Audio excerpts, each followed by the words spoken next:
problème d'hommes, c'est un problème de compétences, c'est un problème de binôme. Vous avez beau scinder les deux fonctions de président et de direction générale, il faut de toute façon que ce binôme fonctionne, en tout cas dans une même orientation. Et là-dessus, si vous avez... c'est plus simple quand c'est la même personne. C'est quand même souvent la même personne. Il y a quand même encore une quinzaine de boîtes du CAC 40 où il y a un PDG, un président, directeur général qui cumule les deux. En l'occurrence, je ne connais pas spécifiquement le dossier, mais... mais justement, je ne veux pas qu'on rentre dans le dossier, c'est sur le principe. Il y avait une pression très forte sur Emmanuel Faber depuis déjà plusieurs mois, parce qu'il a lancé son fameux projet Local First en 2019. Danone est une entreprise à mission, il faut le rappeler. Et par contre, ce qui est très intéressant, c'est de mettre en parallèle deux groupes qui sont des entreprises à mission, mais qui n'ont pas la même vision, qui n'ont pas la même vision du temps long. Vous prenez un groupe comme Rocher, où vous avez un capital qui est détenu majoritairement par la famille et à 100%, je crois, avec les salariés. Rocher, c'est Yves Rocher, je précise. Rocher, mais quand Brice Rocher a présenté encore dernièrement son plan de transformation du groupe, il est sur un projet d'investissement à 10-15 ans.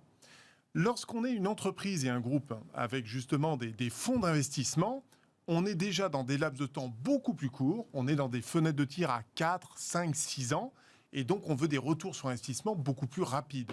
Et c'est là où Emmanuel Faber a été mis un petit peu, j'allais dire, en porte-à-faux, c'est qu'en lançant son projet Local First avec une vision beaucoup plus long terme, qui est en fait finalement de décentraliser son groupe, de fermer des sièges sociaux, de réduire les effectifs, de mieux manger, permettre aux consommateurs de manger beaucoup plus au niveau local. C'est des demandes d'investissement qui s'inscrivent dans un temps beaucoup plus long.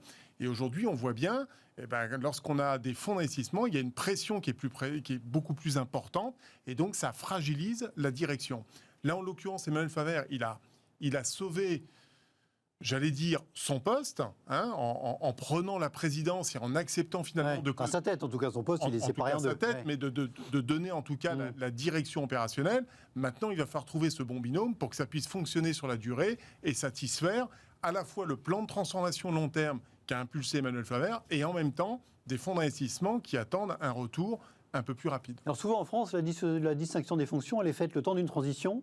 Et on a vu ça chez L'Oréal. Quand Jean-Paul Agon a été nommé, il a d'abord été nommé DG. M. Owen Jones était resté président. Puis 3 ans après, M. Jean-Paul Agon a repris la présidence en plus de la direction générale. On voit souvent Saint-Gobain là en ce moment. Ça a été le cas aussi. Est-ce que c'est adapté à une... Parce qu'on se dit s'il y a une vérité, c'est mieux d'avoir un président qui contrôle un directeur général. Ça devrait être tout le temps.